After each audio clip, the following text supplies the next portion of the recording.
దేశవ్యాప్తంగా వివిధ కార్యక్రమాలు చేస్తుంది.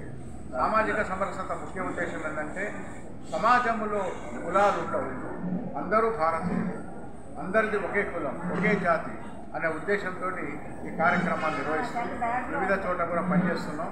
అయితే ఈ రోజున జాషువా గారు, బోయి భీమన్న గారి సాహిత్యం మీద పోటీలు నిర్వహించడం జరిగింది.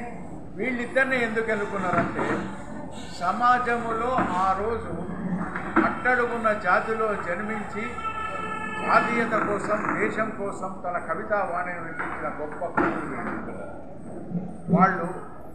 మాది భారతీయులు, మేము భారతీయులం అనే ఉద్దేశంతో సాహిత్యం రాశారు. కానీ వేరే ప్రలోభాలకు లొంగి ఇతర దేశాల యొక్క సాహిత్యాన్ని, ఇతర దేశాల కల్చర్కు వాళ్ళు అమ్ముడుకోలేదు.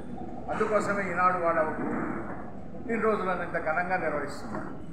సమాజంలో ఎందరో వస్తారు, ఎందరో పోతున్నారు, కానీ కొందరు మాత్రమే నిలిచిపోతారు.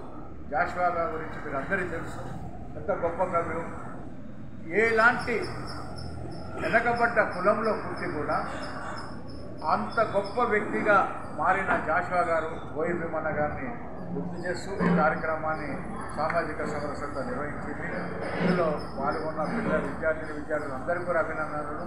బహుమతులు వస్తాయి రావు, కానీ ఆ సాహిత్యాన్ని చదవాలని, ఆ సాహిత్యం మీద మీరు మాట్లాడాలని, ఆ సాహిత్యం కోసం కృషి చేయాలనే ఉద్దేశంతో ఈ కార్యక్రమాన్ని నిర్వహించాం. దౌర్భాగ్యం ఏంటంటే ఈ రోజున ఎలక్ట్రానిక్ మీడియా వచ్చి, టీవీలు వచ్చి, ఇంకా దరిద్రం ఏంటంటే సెల్ ఫోన్లు వచ్చి సాహిత్యానికి, సమాజానికి యువతను దూరం చేస్తున్నారు, విద్యార్థుల్ని దూరం చేస్తున్నారు. ఆ రోజున ఇక్కడ చదువుకునే రోజుల్లో పత్రికలను అన్నీ చదివారు, పత్రికలలో కూడా ఎలాంటి సాహిత్యం కనబడతలేదు. ఈరోజు స్టూడెంట్స్ కూడా చదువుతూ ఏం చదువుతారు, సినిమాలు, క్రికెట్ అంతే. కాబట్టి ఆ విధంగా కాకుండా సాహిత్యాన్ని చదవండి, సమాజాన్ని అర్థం చేసుకోండి. మీరు అమ్మాయిలు అనేది న్యూనతాభావానికి లోను కావద్దు. ఈ రోజున ప్రతి కార్యక్రమంలో కూడా అమ్మాయిలు ముందున్నారు. ఈరోజు BSF నాయకత్వం వహిస్తుంది మహిళ. మోడీ గారు వచ్చిన తర్వాత మిలిటరీలో రిజర్వేషన్ చేసింది, విమానాలు నడుపుతున్నారు, రైళ్లు నడుపుతున్నారు.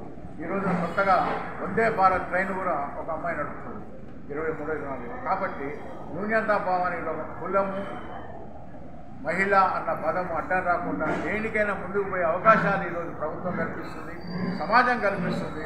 అన్ని రంగాల ముందుకు పోవాలని ఆశిస్తుంది. ఈ అవకాశం ఇచ్చిన ప్రిన్సిపాల్ గారికి ధన్యవాదాలు.